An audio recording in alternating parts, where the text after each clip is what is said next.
আমাদের দেশ উন্নতি করছে বই কি, সেজন্যই তো একটার পর একটা স্কুল বন্ধ হচ্ছে, শিক্ষকরা চাকরি হারাচ্ছে, স্টুডেন্টরা স্কুলে গিয়ে দেখতে পাচ্ছে স্কুলের গেটে তালা। আর অন্য ধারে একটার পর একটা মন্দির তৈরি হচ্ছে, মন্দির যাতে আরো উঁচু থেকে আরো উঁচু হয় তার পরিকল্পনা করা হচ্ছে। দিনের পর দিন পুরোহিতদের মাইনে বাড়ছে, কারণ সেখানে তো কেউ জবাবদিহি চাওয়ার লোক নেই, সবাই তো বিশ্বাস থেকে সেখানে যান। আমার দেখে ভারী অদ্ভুত লাগে, মানুষ ভগবানকে বিশ্বাস করেন কিন্তু আরো বেশি আস্থা বোধহয় সেই পুরোহিতকে দেখান যে পুরোহিত কিনা এই ভগবানকে পূজা করেন। বোধহয় মানুষের মনে হয় এটা যে উনি আমার কথা বুঝলেই বোধহয় সেই কথাটা ভগবান অবধি পৌঁছবে। আমি কিন্তু এমনটা একেবারেই করি না। আমি বিশ্বাসও করি না যে পুরোহিতকে বললেই সেই পুজো ভগবানের চরণ পর্যন্ত যায়। আমি বিশ্বাস করি মানুষের মনে যদি ভক্তি থাকে তাহলে সেই শ্রদ্ধা, ভালোবাসা, আস্থা ভগবান অবধি পৌঁছে যায়।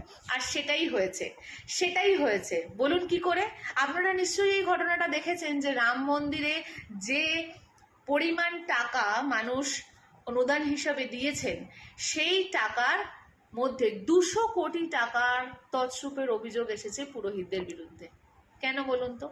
এই পুরোহিতরা যদি সত্যি ভগবানের একনিষ্ঠ ভক্ত হতো তাহলে কি এ কাজ করতে পারতো? এদের পেছনে কি আরো অন্য কারোর হাত আছে?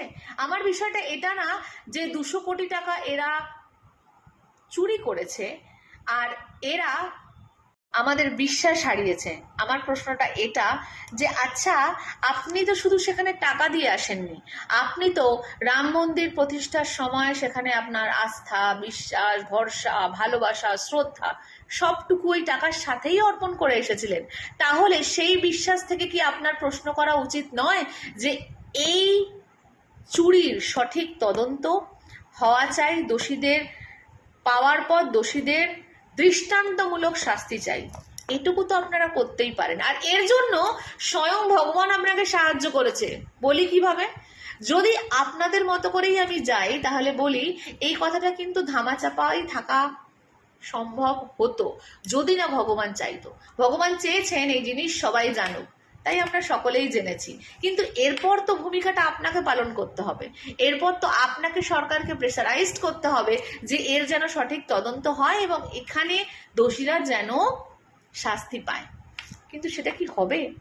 শুধু পুরোহিতরাই দায়ী নাকি আরো অন্যান্য দেশ নেতারাও দায়ী যারা এই মন্দিরের নামে একটা বিজনেস চালাচ্ছিলেন? সেরকম কোনো ডাউট কি আপনার মনের মধ্যে অ্যারাইজ করছে না? আমার তো করছে।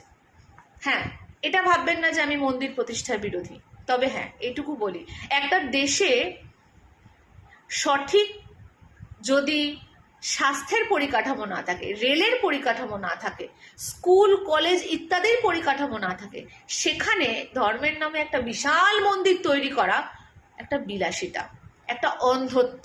আর এটাকে যারা সাপোর্ট করেন তারাও অন্ধ, তারাও সঠিকটা সঠিক বলে জানেন না, জানতে শেখেননি, কিংবা জেনেও না জানার ভান করেন যাতে করে আপনার উপর কোনো সমস্যা এসে না পড়ে, আপনি সত্যি বলতে ভয় পান।